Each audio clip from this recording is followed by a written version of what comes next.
Bonjour à tous, merci d'être là aussi nombreux. Ce webinaire-là, aujourd'hui, c'est du lourd.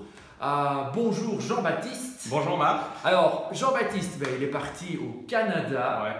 Là, je l'envie parce que moi, j'ai déjà vu l'interview. C'est juste génial. Alors, le contexte, voilà, qui est-ce que tu es allé rencontrer? Voilà, dans nos vidéos, on veut vraiment interviewer des gens qui nous inspirent. Moi, la personne qui m'est venue tout de suite, c'était Dominique Ranking et Marie-Jo Tardif. Vous allez les rencontrer. Dominique est un chef héréditaire algonquin. Donc c'est vraiment un chef, c'est pas ce qu'on voit des fois des gens qui s'autoproclament et tout. Non, lui, il a été désigné par les sages pour être le chef. On le voit souvent circuler à travers le monde. Il est invité partout pour justement communiquer son message, aussi montrer, partager les enseignements du peuple autochtone des Premières Nations en Amérique du Nord, et il expliquera un peu plus dans la vidéo. Surtout, c'est des gens tellement simples, magnifiques, avec un message très puissant. Vous allez voir au cours de la vidéo, déjà il y aura un son, on sera vraiment dans la forêt, sur leur territoire, un territoire qu'ils ont acheté, immense, où leur but c'est de partager leur enseignement. Et alors vous aurez le son des criquets, peut-être pour certains ça va être perturbant, mais voilà, on a filmé ça dans la nature en toute simplicité. Et alors vraiment aller jusqu'au bout de la vidéo, parce qu'au fur et à mesure, ça va monter en message puissant, en émotion. Donc c'est vraiment important que vous y allez jusqu'au bout. Moi à la fin j'avais les larmes aux yeux tellement que c'était puissant, donc vraiment une belle rencontre, et voilà, profitez-en. Ouais. Et j'insiste, allez jusqu'au bout. C'est hyper important. On a fait le choix de ne faire aucun coupage, donc on est en direct presque, Ouais. Un direct déjà enregistré, mais on n'a rien coupé du tout. Vous avez donc l'interview. Ce que je voulais encore rajouter, parce que finalement l'idée de l'intro c'était aussi pour dire, voilà, Dominique et Marie-Josée ont écrit un livre que je vous recommande vraiment très chaudement. Si cette interview vous a touché comme elle nous a touché, vous devez absolument lire ce livre. On nous appelait les sauvages. Vous le trouvez sur Amazon, dans toutes les bonnes librairies. Et à la fin de la vidéo, vous allez retrouver aussi les renseignements pour être en contact avec eux. Ils viennent régulièrement en Europe proposer des stages sur les enseignements autochtones. Et aussi, encore mieux, si vous avez l'occasion, allez chez eux. C'est un endroit exceptionnel, magnifique, à absolument ne pas rater. Ok. Tu me parlais, c'est même pas un domaine, c'est un territoire qu'ils ont. C'est un territoire immense, on a vu, là, ils installent tout pour pouvoir accueillir des gens de tout horizon. Il y a un magnifique lac, des forêts, voilà, ce qui est important à dire, c'est que dans la vidéo, vous allez entendre des termes peut-être que vous n'êtes pas familiers. Vous verrez que j'appelle Dominique Chumis, ça veut dire grand-père. Marie-Jo, c'est Kukum, la grand-mère. On entendra parler de la matato. Ça, c'est la hutte de sudation. Ça fait partie des enseignements autochtones. Et puis voilà, si vous avez d'autres mots, vous les mettrez dans les commentaires, on vous enverra les traductions. Ouais. Et si vous avez des questions, n'hésitez pas à les poser. On est là aussi avec vous en train de regarder cette vidéo et on répond en direct. Donc ce sera surtout Jean-Baptiste, parce que c'est lui le spécialiste de cette interview. Voilà, bonne vision. Bonne vision. Bon, allez, on vous écoute. Allez, de toute façon, déjà un immense merci. C'est un honneur pour nous de venir sur vos terres. C'est tellement un plaisir de vous recevoir. Et de voir voilà, tout ce que vous avez construit ici avec cette magnifique cabane. Mais c'est pas chez nous, vous êtes chez vous. C'est gentil. Merci. Le terrain n'appartient pas à personne. Ouais. C'est-à-dire, il Le appartient. Créateur nous a donné Dans ce la sens-là, terre. oui, OK. Mais on a quand même dû passer par les manière de faire moderne. Donc, il a quand même fallu procéder à l'achat du terrain. Mais le but, c'est de créer un lieu qui sera pour la postérité. Hein. Donc, c'est dans ce sens-là que ça vous appartient aussi. Ouais. Ben, merci. Alors, d'habitude, je fais l'interview avec Marc, qui, ici, on n'a pas d'électricité, on n'a pas de réseau, donc je serai accompagné de Valérie qui est à côté de moi. Mais dites-nous déjà où on se trouve ici. Okay. Ici, c'est une partie de lieu où mes ancêtres passaient parce que c'était des peuples nomades. Là, ils voyageaient par des cours d'eau, par des lacs, des rivières. Et alors peut-être que vous avez vu la rivière passer ici. Ça s'appelle la rivière Rouge. La rivière Rouge, puis la rivière du Diable aussi. Mais quand les Blancs sont arrivés, tout était changé les noms. Ouais. Alors, ça fait partie de le passage des anciens. Pour ça qu'il y a tellement de belles énergies. Il n'y a jamais eu de guerre ici. Là. Il n'y a jamais eu des grosses compagnies forestières qui sont arrivées. Je n'ai jamais vu ça avant. C'était tellement calme comme ça, mais là, ils ont repoussé.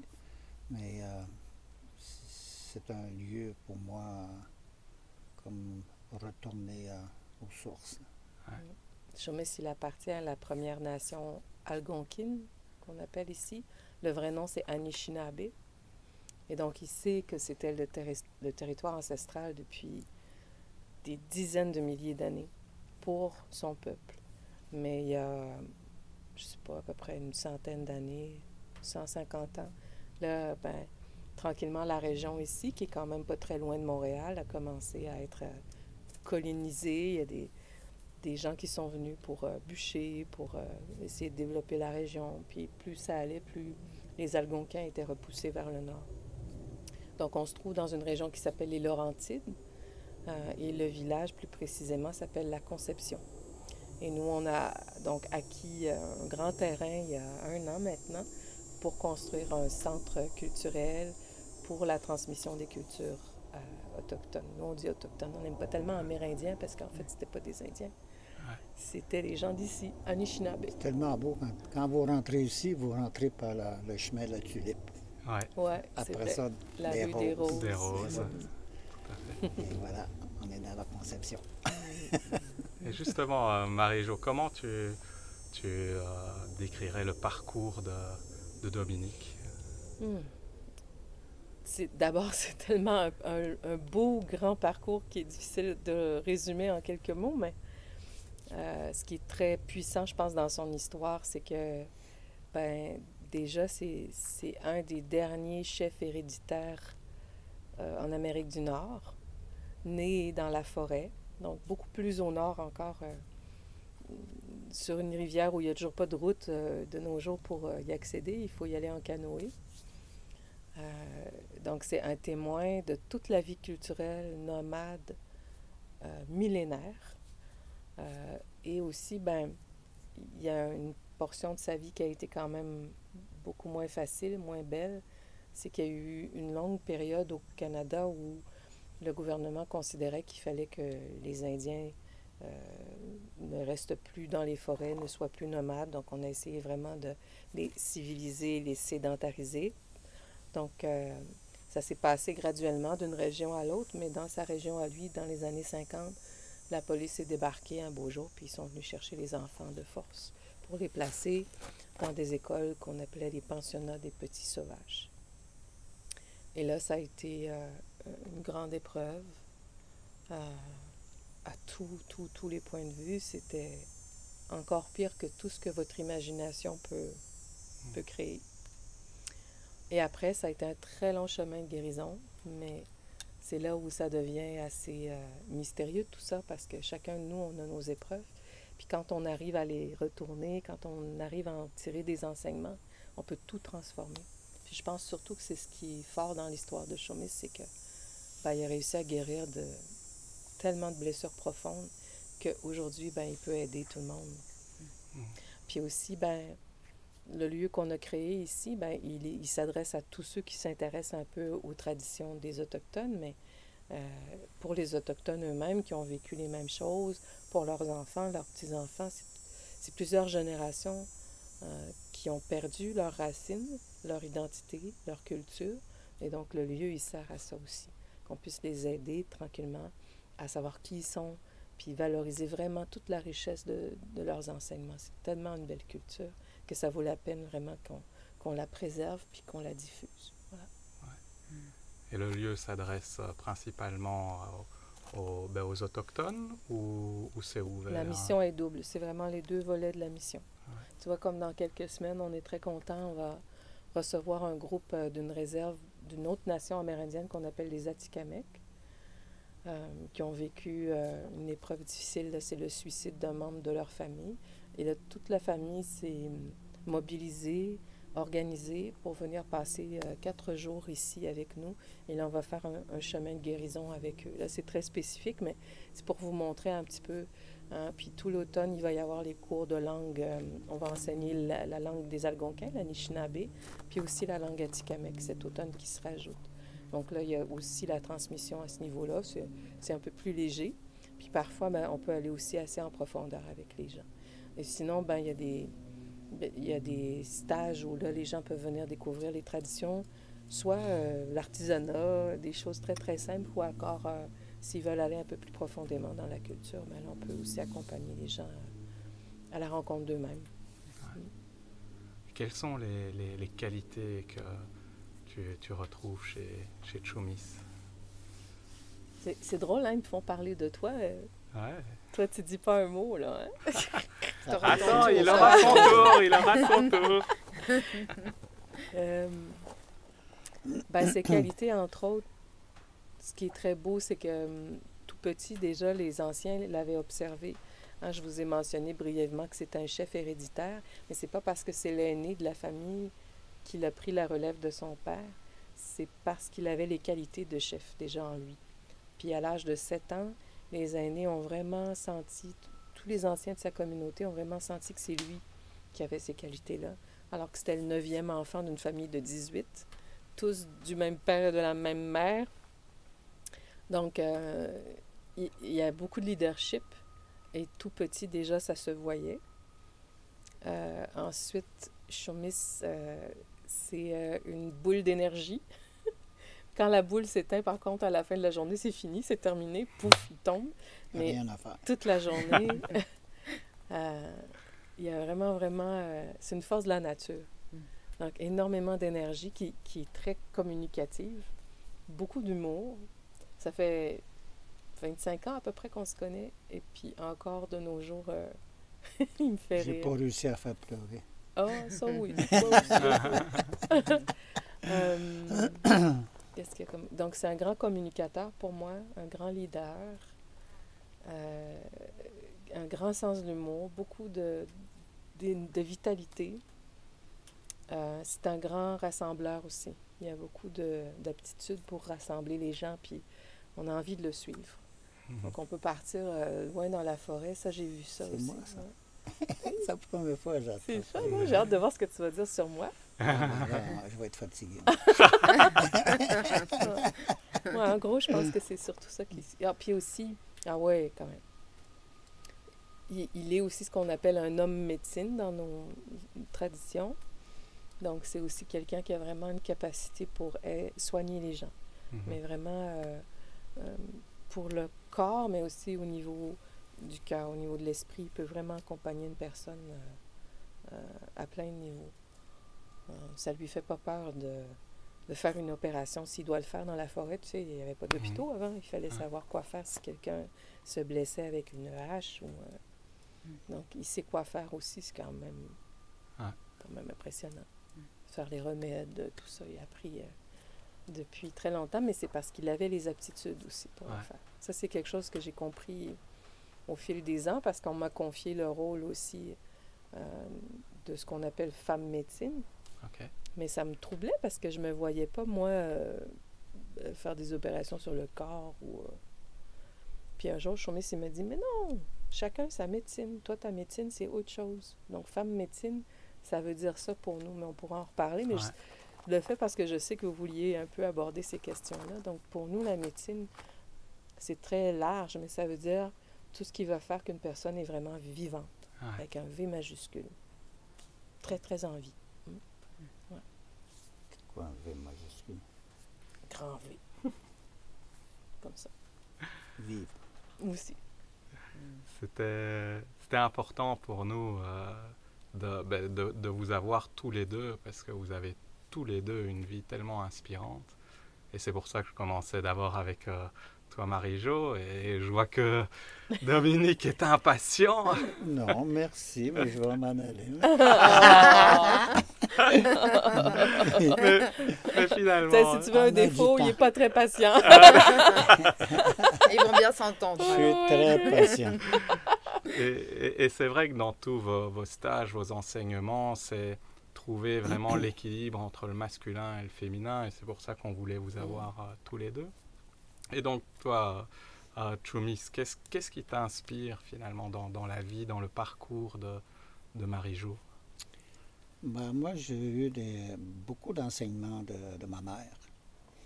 Et c'est important de mettre en valeur, parce qu'on a perdu beaucoup de choses, et de parler côté féminin, et parler aussi des femmes médecines. Et c'est que aujourd'hui, je travaille beaucoup pour que les femmes prennent leur place dans la vie. Et ils ont été tellement bafoués. Et surtout quand je vais parler de ma famille, ma mère, j'ai vu ma mère pleurer. Et j'avais jamais vu pleurer autant que ma mère. Quand le missionnaire, il a dit que tu ne vaux rien. La seule chose que tu peux, c'est nourrir ton homme et tes enfants. Et puis ma mère, il avait déjà 18 enfants. Et tout le long, avec l'évangélisation aussi, ma mère, il a commencé à avoir peur aussi, à force de se faire dire tu ne vaux rien. Et faisant des enfants. Mais ma mère il a adopté 5 autres enfants. On est fini par le chiffre 23 en tout. Mais c'est pas. Ça n'y a pas dérangé parce que ma mère, c'est une femme qui aime la vie. Puis faire un chaudron de plus pour elle, là, il me disait souvent, pourquoi tu fais tant de la nourriture? Ah, on ne sait jamais qui va débarquer du canot. Alors, parce qu'on demeurait au bord de la rivière dans ce temps-là. Hein. Puis à chaque fois qu'elle disait ça, il y avait 3-4 canots qui arrivaient, là, plein de monde. Puis partageaient les repas et tout ça. Puis le monde continuait leur chemin. Puis, alors pour moi, aujourd'hui, tout est changé, mais j'ai vu la belle vie. Ouais. Il n'y avait aucun jugement. Et on n'était pas malheureux. On était heureux tous les jours. Puis les hommes et les femmes étaient vraiment égaux. Oui. Et par rapport à la médecine, il n'y a aucune différence entre la femme et l'homme. Sans la femme, on ne peut pas toucher ce qu'on appelle la médecine, des plantes médicinales. Il faut que je demande. Et puis, par contre, je n'ai pas besoin de demander si j'ai besoin de la médecine qui vient des animaux.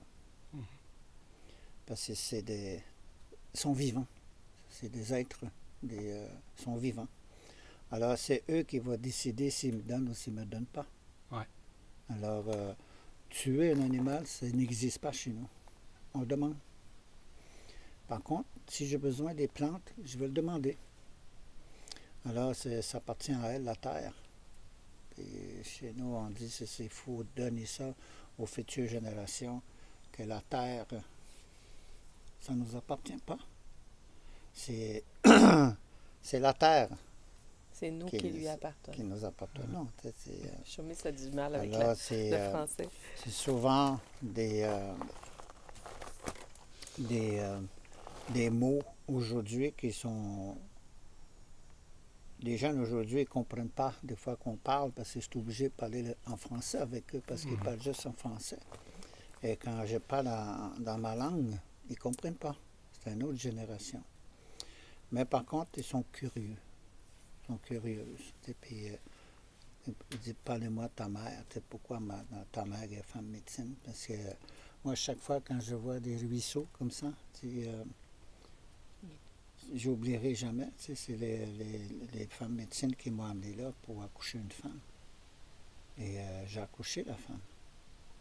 Et c'était la première confiance au futur homme médecine. Et c'est comme ça que l'éducation se fait. T'as rien à lire. Mais c'est l'écoute. Le verbal, c'est visuel. C'est comme l'image. C'est l'image que tu vois. Alors, j'ai été élevé comme ça. Moi, je n'ai pas été à l'université. Je n'ai pas été à l'école. Le plus haut que je suis allé à l'école, j'ai fait ma 7e année, qu'on dit. Mais j'ai été forcé. Avec des zéros, toujours des 0, 0, 0, 0. Puis, ça ne m'intéressait pas. Puis, je ne comprenais rien. Et papa, il disait, parce que nous, le cercle est important. Le 0, pour moi, c'est important. C'est eux autres qui me jugent que je vaux 0. Mais c'est beau qu'est-ce qui m'arrive quasiment tous les jours, parce qu'à un moment donné, je travaille beaucoup au gouvernement fédéral. Puis à un moment donné, je me suis aperçu qu'il y avait plein de Blancs alentour de moi, qui travaillaient comme moi. Puis il y avait un Noir. Puis je suis allé m'asseoir avec. Il dit, tu fais quoi, toi? Il dit, moi, je donne des enseignements politiques. Et il dit, moi, culture, dans notre culture, puis dans notre philosophie, puis la spiritualité, la médecine. Et tout ça. Il dit, waouh! Il dit, comment t'es payé? Ben, je payais 250 $ par jour. Et moi, je demande, il dit, puis toi, comment qu'il te paye? 1500 $. Ah oui. Tous les Blancs qui étaient là, ils avaient le même salaire.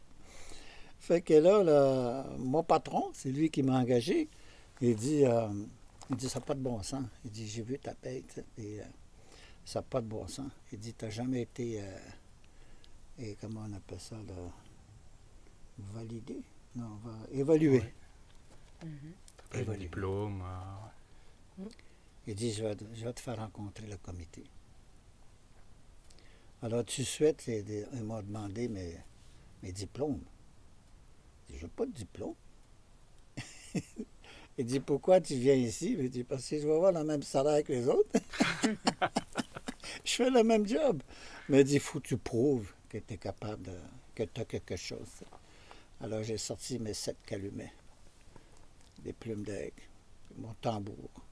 Il dit, je pense pas qu'il y ait personne qui a ça ici. Les 7 et vous, 50 ans d'études. Il dit, moi, je suis allé à l'université dans la forêt, vous autres en ville. J'ai mieux parlé de mon université à moi. Malheureusement, par contre, tu t'es jamais fait payer 1500 $ de l'heure. Si, ben oui. Ben oui. Ou presque. Ben oui, j'étais Il y a eu payé des grands 1500 contrats. $. Quand que Harper est arrivé, Ouais, ça s'est gâché. là, c'est coupé. On peut couper ça. Même pour le monde, pas juste pour moi. Mais j'ai profité, pareil, 1500 de voir ma paye pour 1h30. Et j'ai dit, oh, wow! C'est bien parce que tu as parlé de tout sauf de Marie-Jo. Donc, Ouais, moi je veux savoir. ouais, finalement, qu'est-ce qui t'a le plus inspiré dans son parcours? Ben, c'est plutôt les autres personnes, les hommes médecins qui vont parler de la personne que je suis avec. Puis, moi, je n'ai pas le droit de parler parce que ça peut influencer plein de personnes s'ils décident de donner son calumet. Alors, ça vient d'eux autres qui ont été choisis pour être femme médecine. C'est pas moi. J'ai aucune influence. Je n'ai pas fait aucune influencée, mais elle, je l'ai vue aussi comme tout le monde. Je disais pas un mot. Il n'avait pas peur d'aller devant. Ouais.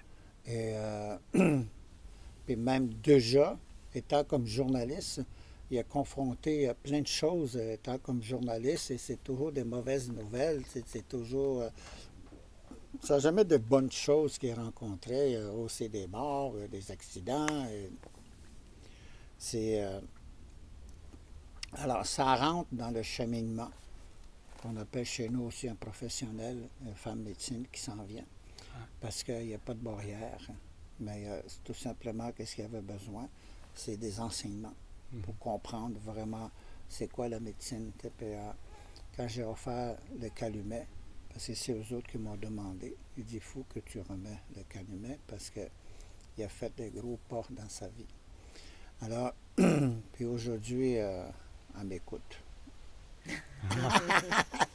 Et ça veut dire quoi recevoir un calumet? Parce que peut-être que les gens... Parce que les gens qui reçoivent des calumets, on voit plein de choses à l'intérieur, le cœur. Ils travaillent avec le cœur, mais ils ne travaillent pas avec leur tête. Il n'y a pas il n'y a pas de confrontation. C'est de recevoir. Recevoir. Alors, on n'oblige pas personne non plus. Moi, quand je l'ai remis sur la montagne, je l'ai remis et j'ai dit, c'est à toi de décider. Puis tu as tout le temps pour décider. Il n'y en a pas de temps. Mais c'est un engagement, c'est ça peut-être qu'il faut On va t'attendre. Mais après, quand il a accepté, là, ça devient des engagements. Là, maintenant, je donne des enseignements. Et des fois, c'est pas facile. Le plus difficile, c'est rentrer dans le cercle des aînés. Alors, la première fois qu'il est rentré dans le cercle des aînés, il dit « Pourquoi moi? » Tout le monde dit ça, « Pourquoi moi? » Alors, la valeur, ils ne savent pas qui ils sont, mais ils apprennent en intérieur dans le cercle que personne n'est différent. On est dans la simplicité, vraiment simple. Puis, oui, on est sérieux, mais on rit 50%. Rire, c'est pas parce que tu es porteur de... Moi, je suis porteur de 7 calumets, ça c'est le top de top. Je ne pourrais jamais recevoir d'autres. Et grosse responsabilité, la différence, c'est beaucoup de responsabilité. Plus qu'on avance, je demande aussi de faire sa retraite fermée tout seul.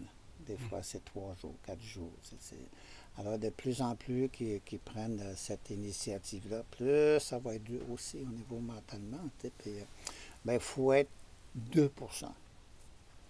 Moi, quand je suis allé dans la forêt à mes initiatives, puis initiation. Initiation, oui. C'est... faut que tout le monde embarque. Et, alors, c'est la même chose pour elle. C'est elle qui décide. Et moi, ça me fait plaisir de l'aider. Qu'ils partent une semaine s'il faut, aller voir une grand-mère ou un grand-père et tout ça, aller apprendre et aller l'initiation. Il y a beaucoup d'initiations, c'est pas facile parce que tu te confrontes toi-même. Et il faut que la personne devienne vraiment dans la paix et avec beaucoup d'amour. Alors, depuis qu'il a reçu son calumet, on a bâti avec beaucoup de confiance entre nous et aussi bâtir aussi pour aider les autres maintenant. Mais jusqu'à une limite. Là. Elle ne peut pas aller dans Madado et commencer à organiser des Madado et pas rendu là. T'sais. Par contre, je profite de fois le demander. Okay. J'ai dit, OK, c'est le moment, une porte, tu donnes des enseignements. Alors, c'est juste une partie, et je ne sais pas quand qu'elle va pouvoir organiser son Madado, mettons, je ne sais pas, avec les femmes, puis au mix. Il n'est pas rendu là encore. Moi, ça m'a pris du temps. Ouais. Et c'est vrai qu'on n'est pas la même vie non plus, parce que moi, avec le passionnat, 20 ans, j'ai arrêté, moi. Pendant 20 ans, j'étais plus là, j'étais perdu dans la souffrance. Et aujourd'hui, on ne voit plus ça. Ouais. Alors, quand je suis allé en Allemagne, je n'ai pas arrêté de dire à Coco, parce que ça fait partie dans son cheminement aussi, de savoir comment moi je vis à chaque jour pour confronter mon chemin. Et quand je suis allé, premièrement, à Vatican, on est allé à Vatican, et j'avais tellement une grosse barrière à serrer la main des curés. J'étais pas prêt encore. Mais Miigwech, merci de m'amener là, parce que j'ai une grande ouverture d'esprit aujourd'hui. Je ne vois plus le monde comme avant. À l'Allemagne, c'est la même chose. Puis, parce que suite, la famille du passionnat, j'étais obligé de garder la guerre. On n'a jamais eu de la guerre, on ne connaît pas ça, la guerre. Et les Allemands, ils tuaient sans pitié. T'sais. On est obligé de garder ça. Puis moi, quand je suis allé pour la première fois, là, il y a 4-5 ans de ça, j'ai dit à Marie-Jo, j'ai vu voir les visages des Allemands. Mais je n'ai pas vu le visage que j'avais vu dans le film. Puis, ce voyage ici, ça m'a revenu ça encore, à regarder les visages des gens. Et il y a tellement de belles personnes. C'est une autre génération. Mais quand je voyais un grand-père, j'ai dit, pauvre grand-père, puis il a passé par là. T'sais. Alors, j'essaie de comprendre un peu leur souffrance, puis mon souffrance, que je n'ai pas été en guerre, mais je suis vraiment été dans la guerre d'une autre façon. Et j'ai pas eu de balles, j'ai rien, mais on m'a fait vraiment cibler à l'intérieur de moi. Ça. Alors, quand je vois parler, quand je vois travailler, et je ne suis pas tout seul qui souffre parce qu'il en parle. Et puis je suis fier parce que la barrière tombe chaque jour. Et c'est ça qui est important pour nous, travailler ensemble. C'est pas du travail, on vit ensemble en fin de compte. On va évoluer des affaires, qu'est-ce qui s'est passé. Puis avant de dormir, des fois, on se pose une question. Qu'est-ce que tu as aimé dans la journée? On ne se demande jamais qu'est-ce que tu n'as pas aimé dans la journée. Alors, qu'est-ce que tu n'as pas aimé dans la journée, c'est des preuves. Des épreuves. Comment? Des épreuves. Oui. Alors, qu'est-ce que tu as aimé, ça donne... tu restes dans la beauté.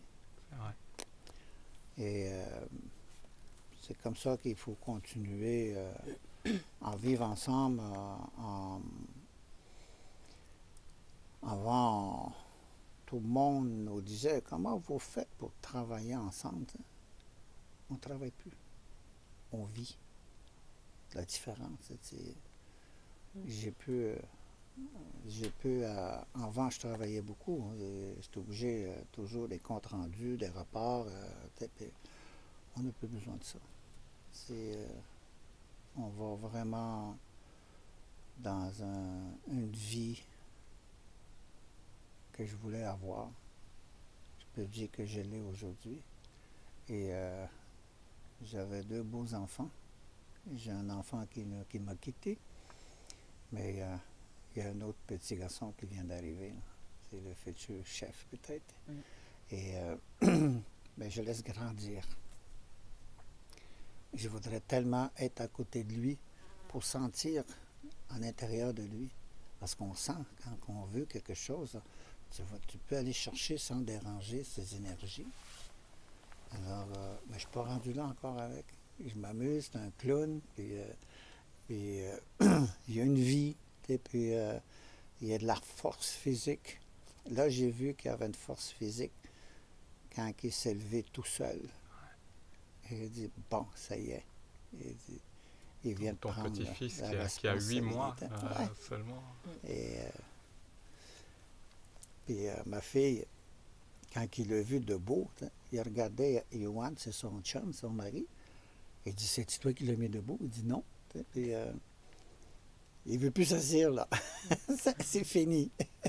Alors il est obligé de mettre des barrières partout pour qu'il tombe parce qu'il y a des marches. Ouais, fait que, alors là, il est vraiment vivant. Ouais. Il est vraiment vivant. Puis qu'est-ce que j'aime beaucoup aussi, c'est qu'il n'y a pas de différence.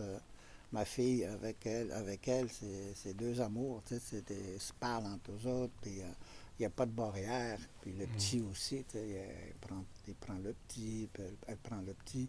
Et c'est ça, quand on dit, il n'y a personne qui est différent. Ouais. On est tous Anishinaabe, qui veut dire des humains. Et quand on souffre, parce que c'est la terre qui souffre, on est connecté à la terre. Et si moi je souffre, parce que la terre souffre aussi, c'est réciproque. Et depuis que je travaille dans cette médecine-là, j'ai besoin côté féminin. Mhm. Comment réfléchir? Comment parler? Comment prendre soin de quelqu'un? Il faut toujours aller chercher la douceur féminine à l'intérieur de chacun, que ce soit une femme ou un homme. On a besoin de ça, cette philosophie-là, cette médecine. C'est pas parce qu'elles sont pas plus intelligentes, non. C'est juste une question, la sensibilité à l'intérieur, sont plus sensibles que nous. Les hommes, ils ont peur, ils se cachent, mais les femmes, ils ne se cachent pas. Alors, c'est ça qu'on a besoin.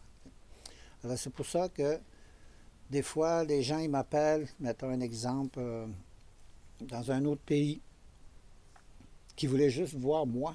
Mhm. Moi, j'ai dit non. Je ne peux pas aller tout seul, moi. J'ai besoin. Ma femme. Si elle n'est pas là, j'ai rien à dire. Ouais. Et vous avez déjà traversé des périodes dans vos projets de doute, de remise en question, des moments difficiles.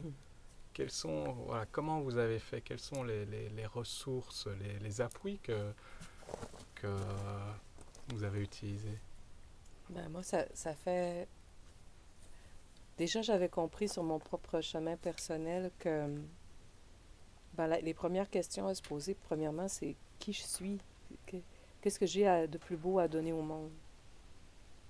Puis, c'est normal aussi à un moment donné de se perdre de vue. Tu sais, tant mieux si quelqu'un peut le savoir très jeune, ça, mais souvent, ça peut prendre un peu de temps avant qu'on se connaisse soi-même.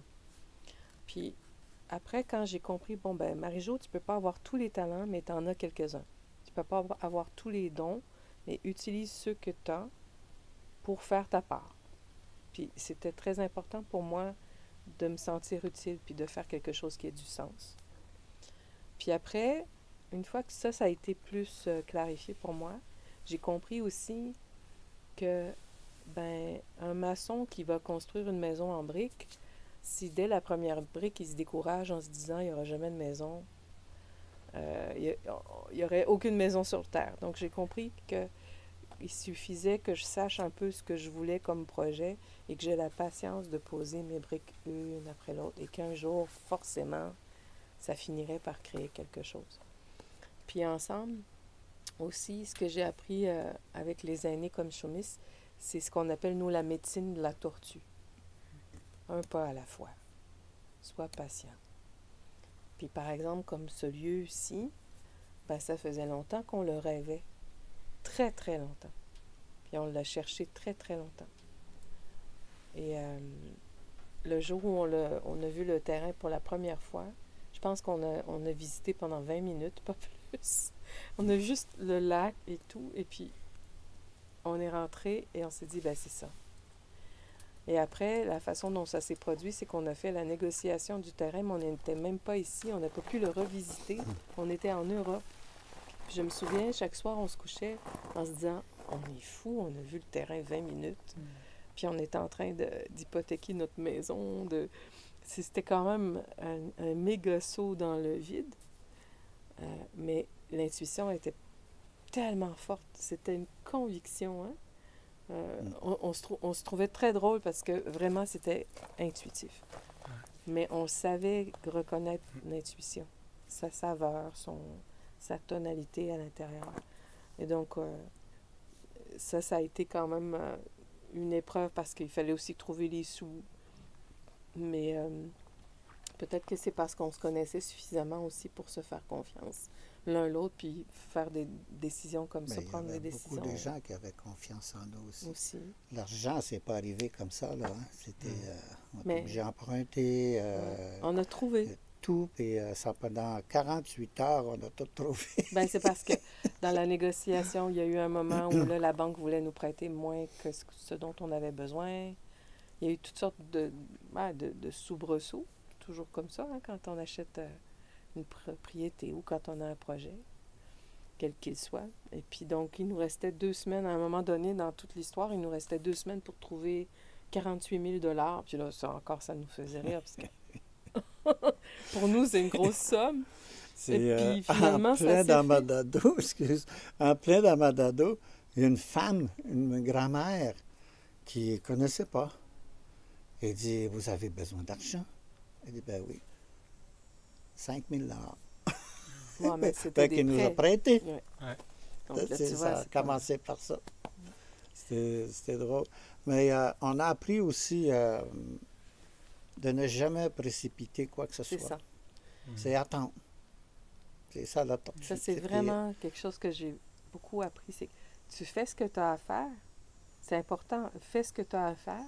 Mais après, il y a un moment où on le sent qu'il faut attendre. Il faut juste placer des pions comme il faut. Puis après, tu vois ce qui vient vers toi. C'est vraiment une danse entre faire et recevoir. Puis ça, c'est beaucoup les enseignements des individus qui viennent nous voir pour des soins. Comme moi, personnellement, il y a beaucoup des femmes qui viennent me voir pour avoir des bébés. Puis ils sont coincés mentalement, émotionnellement. Et l'homme, c'est pareil. Puis c'est quand il s'est rendu au bord de séparation, puis il décide d'aller voir quelqu'un. Puis, alors, quand ils viennent chez nous, on le voit tout de suite, comment la vitesse en l'intérieur d'eux. Ils ne se pensent même pas à eux. Ils courent après le bébé. Le bébé, il n'est pas fou. Hein. C'est déjà un esprit, bébé. Là. Il n'a pas envie d'aller dans cette famille-là. Comment je vais être? Il doit poser des questions. Puis ça, c'est... Je parle de ça. Il dit, arrêtez de courir. Moi, je vais aller chercher un lièvre. Là. Puis je vais le déposer ici, puis attrape-moi là, puis ramène-moi là. Bonne chance. Jamais. Bonne chance. Tu es plus vite que toi. Alors, c'est mentalement. Les gens ils sont tellement coincés dans tous les sens qu'ils essayent d'avoir un bébé. Puis, Ils veulent trop. alors, on passe 3 jours ensemble, que ce soit l'homme ou la femme. Ça dépend, il y a des médications qu'il faut donner ça, oui, il faut. Mais c'est très rare que je vais donner des... C'est pas ça qui est important. Qu'est-ce qui est important, c'est l'esprit humain. Il faut qu'il comprenne qui il est. Je suis qui, moi, avoir un bébé? T'sais? Et tu n'es même pas prêt à recevoir. Tu ne connaissais pas ça, recevoir. Puis il faut commencer par recevoir un cadeau de la nature. T'sais. Mais Alors, les épreuves, ouais. on en a eu beaucoup. Avant d'arriver à être capable d'acquérir le terrain, ça fait quand même très longtemps qu'on travaille ensemble. Puis, Ça a mis combien de temps pour... Ben, les sous, au début, ça rentrait pas si facilement. Moi, je me rappelle, il y a eu plusieurs années là, où j'arrivais pour faire les courses, puis j'étais pas certaine si je pouvais payer tout ce qu'on avait besoin de manger pour la semaine. Mais on a toujours su où on allait. On savait qu'on construisait notre maison, puis que ça nécessitait ces efforts-là. Puis à chaque fois, tu te souviens, là, on est un petit peu juste au-dessus de l'eau comme ça, là. On n'est pas encore riche. Mais c'est beau. Mais... ouais, ça commence à être on beau. voit Belgique. Mais je me rappelle que, tu sais, des fois, on se demandait vraiment comment on allait faire pour payer toutes les factures, tout ça. Puis des fois, le soir, on s'assoyait devant notre repas, puis on riait parce qu'on se rendait compte qu'on avait encore à manger. Puis on a manqué de rien. Mais par contre, il y a eu des grandes épreuves, tu sais, comme la mort d'un enfant, c'est incommensurable. On est passé à travers tout ça. La sœur de Chaumis qui est décédée 2 semaines après son fils. Il y a eu beaucoup, beaucoup de choses, toute la commission de vérité et réconciliation à la suite de ce qui s'est passé dans les pensionnats indiens quand ils étaient petits. Il y a eu vraiment des grandes, grandes étapes comme ça où c'était des grandes douleurs. Mais je pense que c'est parce qu'on avait un cap. Que c'est un philosophe qui s'appelait Nietzsche qui disait quand tu as un pourquoi, tu peux endurer n'importe quel comment. Ben nous, c'est ça. On avait un pourquoi. Je comprends pas. Mais c'est pas grave. Je t'expliquerai plus tard. Et comment vous savez que c'est ça? C'est le bon pourquoi? Ouais. Ben moi, en ce qui me concerne, moi, avant que nos vies se rejoignent, je m'étais beaucoup questionnée sur comment ça fonctionne, trouver son chemin. Puis j'ai fini par comprendre que on n'est pas des fers humains, on n'est pas des avoirs humains, on n'est pas des savoirs humains, on est des êtres humains. Donc j'ai compris que ça tournait autour de l'être. Puis quel être je veux être, quel être qui je peux être qui va me faire vibrer. J'ai compris que dans le fond, c'est ça qu'il fallait que je trouve. Puis c'est ça que ça veut dire apprendre à se connaître soi-même.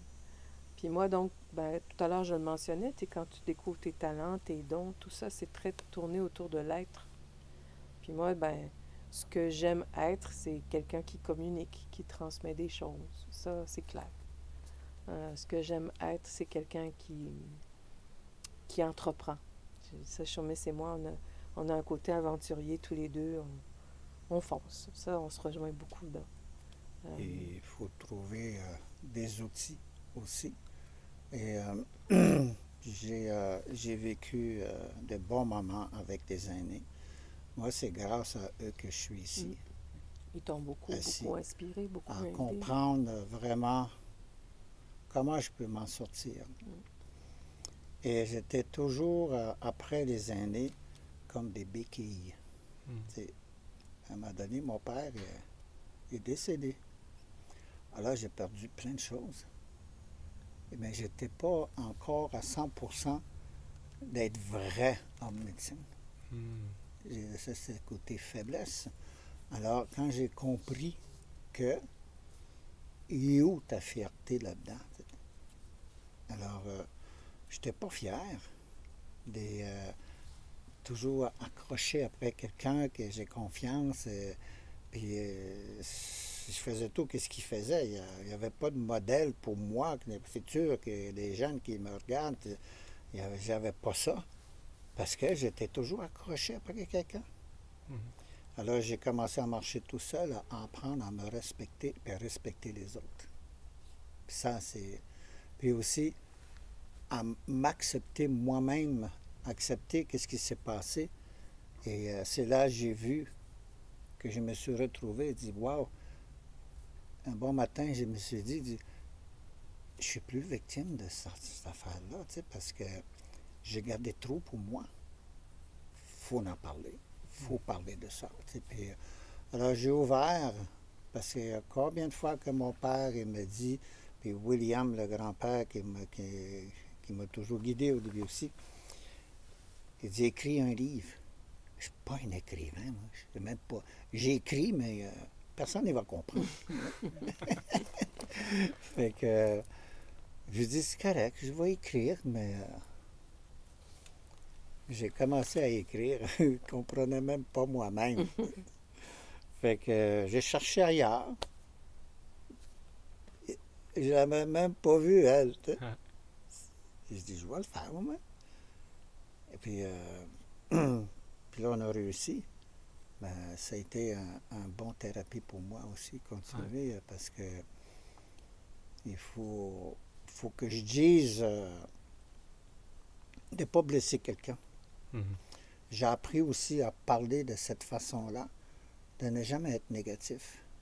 Que ce soit toutes les affaires que j'ai acceptées, là, c'est positif aujourd'hui, ça. Oui, c'est pas facile à en parler, mais c'est un outil de travail de dire la vérité. Je suis la vérité aujourd'hui. Je suis allé chercher ça, cette vérité-là. Pas des mensonges. Je ne me cache plus en arrière d'un arbre. Si je suis capable de dire je t'aime, puis je t'aime à un homme et une femme, puis avant, je n'étais pas capable. Parce que je ne m'acceptais pas.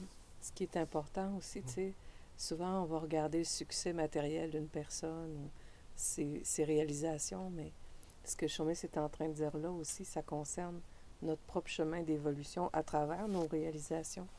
Puis ça, il faut avoir aussi l'humilité de continuer à grandir tout le temps.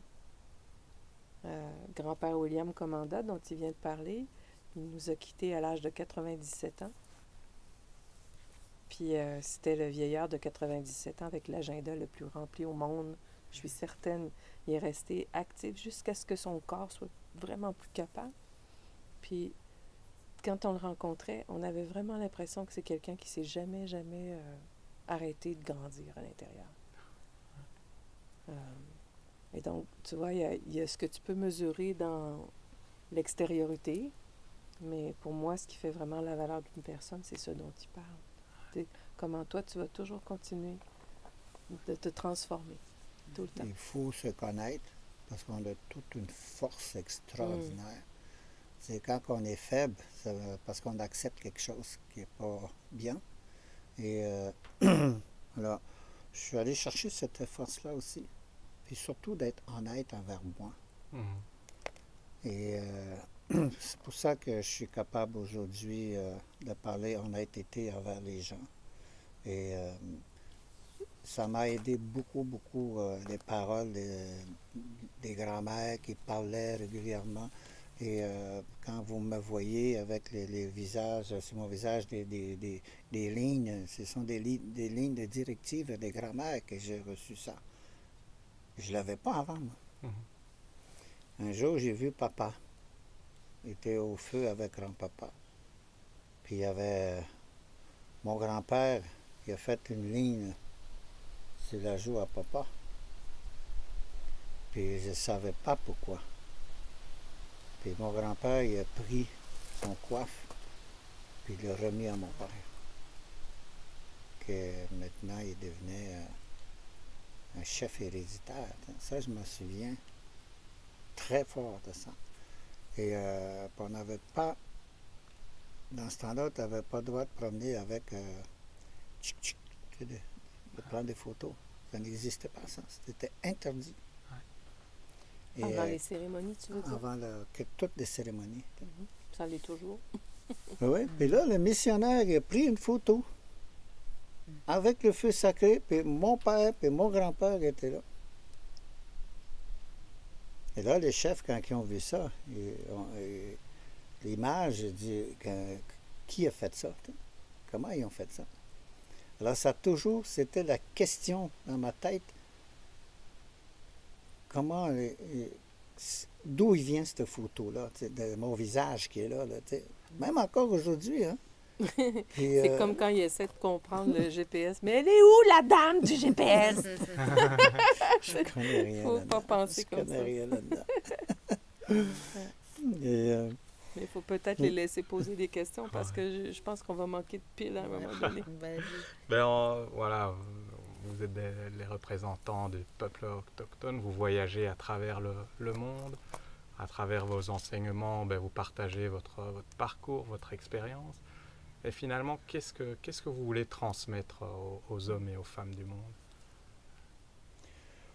Premièrement, le mot représentation, je ne représente pas personne. Et quand j'étais chef, oui, mais là, c'est la liberté qu'il faut enseigner aux gens, d'être libre. Et pour moi, c'est important d'en parler, la liberté là, dans le monde. Puis quand il parle de liberté, c'est la liberté ici. Hein? Ouais. Des fois, les gens, ils confondent ça. Ils pensent qu'il faut tout laisser tomber puis être libre. Puis c'est pas ça qu'on veut dire. Hein? C'est la liberté ici. Puis c'est ça, je pense que tantôt, quand on parlait de grand-père, quand on se transforme tout le temps, en fait, c'est pour devenir de plus en plus léger à l'intérieur. Tout ton passé, tu t'en es bien libéré. Hein? Ah ben oui, ça m'a aidé beaucoup, ça. Ce qu'on veut transmettre, je pense que ce qui revient souvent, qui nous étonne, c'est, par exemple, quand on travaille dans le monde de l'entreprise, on donne souvent des stages dans les entreprises. Puis on se rend compte que tout ce dont ils ont besoin qu'on leur répète, c'est qu'ils ont le droit d'être des êtres humains. Tu penses qu'il faut que ce soit très compliqué, puis au fond, le monde va tellement vite maintenant qu'ils ont besoin de se faire rassurer sur le fait qu'ils ont le droit d'être humains. Pas des robots, pas des machines. Exactement. Il faut le transmettre vraiment, ce sont des humains. Juste l'exemple, on arrive de l'Allemagne, hein. Il y avait au-dessus de 850, 900 personnes. Et je suis arrivé un matin, j'ai pensé, je dis bon, il faut que j'aille dans cette direction-là, dans la vérité, qui ils sont. Mais c'est moi qui faisais la cérémonie, là. J'étais assez content de pouvoir dire ça.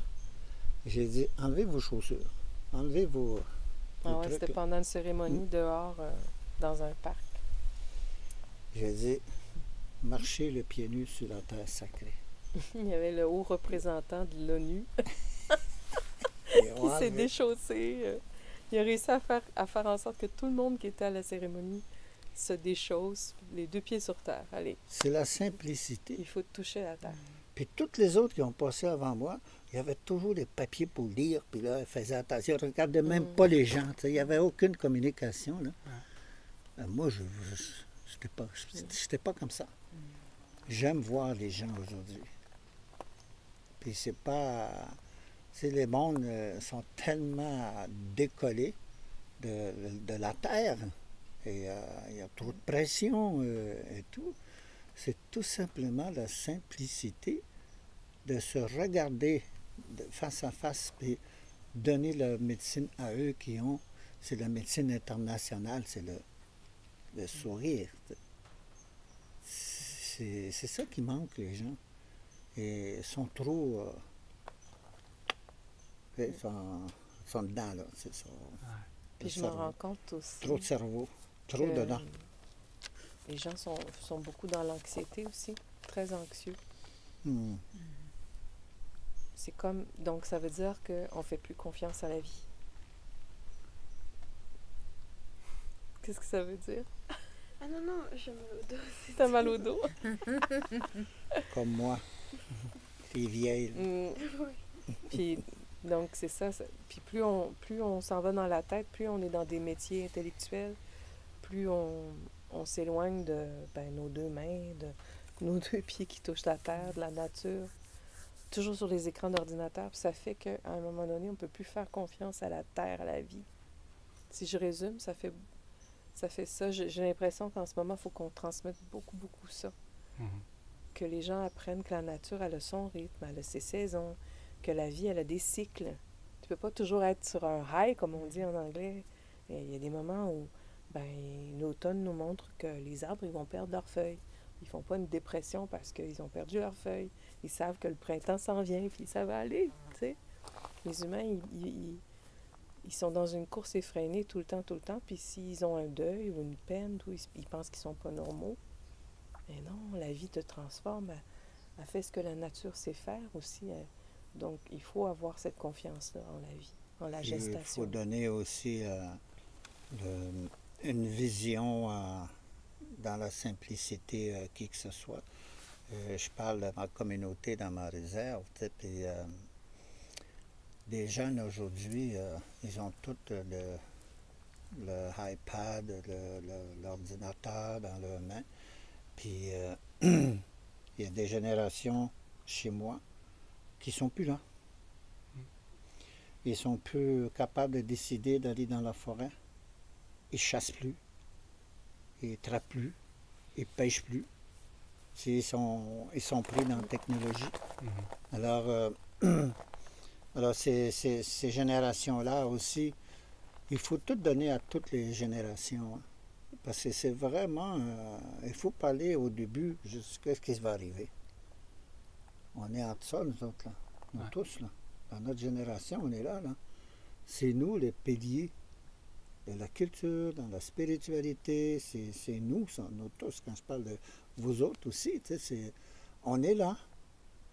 Et puis je suis content d'avoir des enfants ici. Parce que ce sont des exemples. Nous, on est des exemples. Les autres, ils vont parler de nous longtemps. La mort n'existe pas chez nous. Ça n'existe pas, ça. On est toujours vivant. Même si on est parti, on est là encore. C'est les formes qui changent. Hum? C'est les formes qui changent. Ouais. Donc, le corps Moi, je part. suis plus petit. Ouais, Moi, je suis gros. on prend de Et nouvelles formes. quels sont vos rêves? Vous avez encore un En ce rêve? moment, notre rêve, c'est beaucoup le lieu ici. Hein. Toi, c'est peut-être par rapport à ton petit-fils aussi. Hein? Ben, j'ai plusieurs rêves. Pour moi, j'ai vu plus, pour moi, personnellement, de penser trop. Et qu'est-ce qu'on a créé ici? Il est déjà là, puis il va grossir tout seul. Et mon petit-fils n'est pas venu encore ici. C'est son nom qui est là, Nodin. Là que j'ai donné la cabane Le en nom. honneur pour mon petit-fils, Nodin, qui veut dire le vent du nord. Alors, qui va apprendre. Et ça, que ce soit le peuple jaune, le peuple rouge, le peuple noir ou le peuple blanc, on est tous reliés dans un feu sacré ici. Et il ne s'éteint jamais, sauf il faut nourrir le feu sacré. Alors pour moi, les 4 personnes dans le monde, il n'y a personne qui est différent. On a pris notre couleur quand on est venu au monde, et c'est cette couleur-là qu'on est fier. Puis souvent, les Noirs, ils n'ont jamais entendu ça. J'en ai parlé là-bas, les couleurs. Vous n'êtes pas différents. La raison, parce qu'on a toute la même couleur de sang. On vient de loin. Alors, ces gens-là, ils disent, j'avais jamais entendu parler de ça, mais pourtant, c'est des humains. Tu sais. Alors, moi, mon rêve, c'est ça. C'est un petit mot. Ça peut te changer ta vie. Tu sais, c'est juste venir ici, aller au bord d'un lac. On n'a même pas besoin de se parler. Tu sens cette énergie-là qui rentre, le calme. Et c'est un cadeau. Tu sais, la nature, pour moi, c'est... Tout le monde devrait y aller. Il n'y a pas d'âge. Parce que les arbres qui sont ici, ce sont des... Chez nous, on dit c'est nos ancêtres. Ils sont vivants. Puis j'aimerais ça qu'on se tienne tous ensemble, comme les arbres. Les arbres, ils ont tous des racines. Ils ne se tiennent pas des racines. Nous aussi, on a des racines. Il faut en parler de nos racines. De ne pas avoir peur. Même si grand-papa il a fait des conneries, c'est une bonne leçon, ça. Tout est beau. Il ne faut pas regarder négativement que... Tout est un enseignement. Mais justement, même ma femme. Ton petit-fils, quand il aura 16 ans et que tu voudrais lui donner 3 conseils pour qu'il réalise ses rêves, qu'est-ce que tu lui dirais? Je parlerai de la patience, premièrement. D'être calme toujours. De ne jamais prendre une décision dans la même journée. Et de ne jamais courir après quoi que ce soit. C'est attendre, à recevoir, de recevoir. Et je vais donner beaucoup de conseils à mon petit-fils de ne pas donner trop. S'il donne trop, c'est la fatigue, plus de batterie. Alors pour moi, c'est plus donner beaucoup, beaucoup d'amour, de parler d'amour. Et je vais tout donner ce qu'on m'a enlevé. Et j'ai pas pu... Oui, j'ai donné la chance à mon fils avant qu'il parte dans un autre monde des esprits. Et parce qu'on était deux pareils.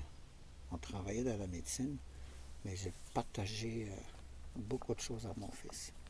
Il est parti avec calme et on a vraiment accepté son cheminement, son chemin à lui.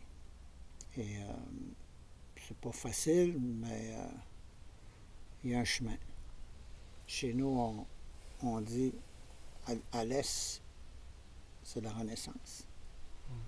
Dans l'ouest, quelqu'un qui nous quitte, c'est la renaissance aussi. C'est une autre vie, tout simplement, il va toujours continuer.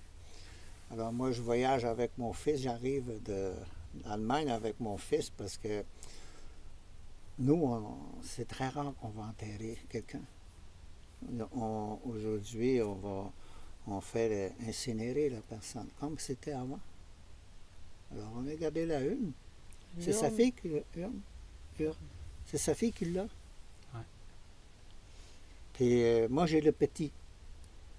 Puis j'étais en train de manger tout seul, puis il y a des gens qui sont venus me voir, ils disent, c'est beau, qu'est-ce que tu as dans ta main? Oui, il dit, mon fils a toujours été beau. C'est mon fils. Mais c'est ça que je voudrais partager à mon petit-fils, pas juste mon petit-fils, à tous les enfants. Il n'y a pas d'âge chez nous. Ça n'existe pas. Et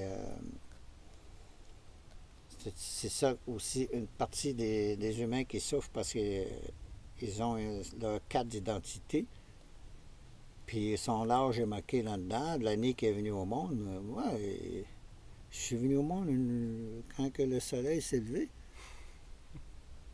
Et je n'ai pas d'âge.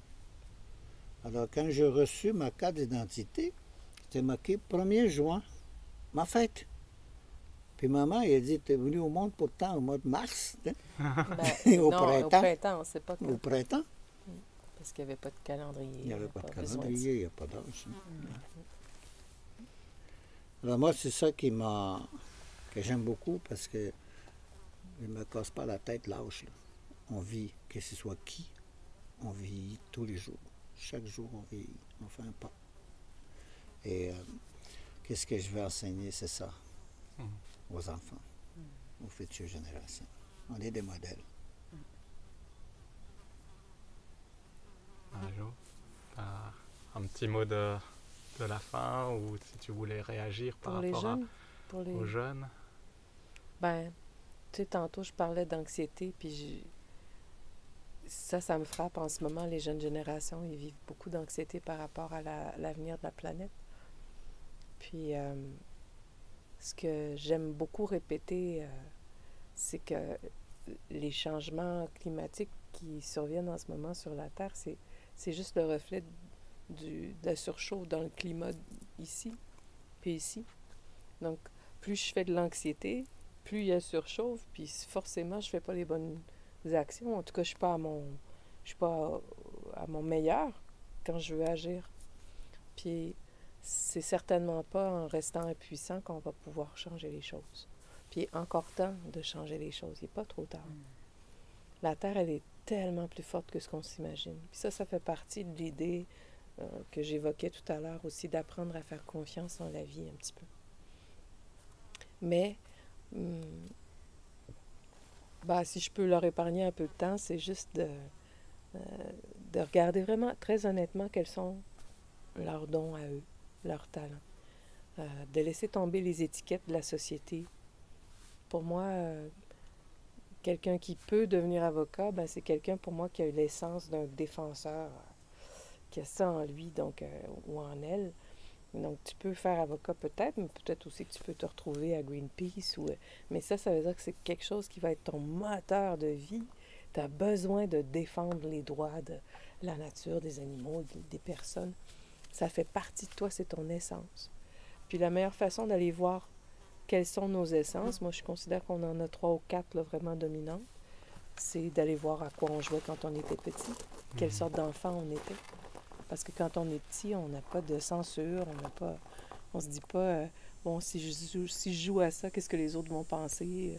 L'enfant, il va spontanément vers qui il est. Puis après, l'éducation arrive, la société, tout ça. Puis là, tout à coup, c'est comme si on se fait enfermer dans des couches qui sont plus tout à fait nous. On pense qu'il faut qu'on porte un masque pour être aimé, ou qu'on se mette une bonne protection pour pouvoir bien se défendre. Puis ça fait qu'à un moment donné, on ne sait plus qui on est à l'intérieur. Donc la façon de retourner voir qui je suis vraiment, c'est ça entre autres. Quel enfant j'étais. C'est aussi quelles sont les activités où tu perds complètement la notion du temps, tu sais. Quand tu entres dans cet espace-là, tu oublies même de manger tellement tu es nourri par ce que tu es en train de faire, de créer.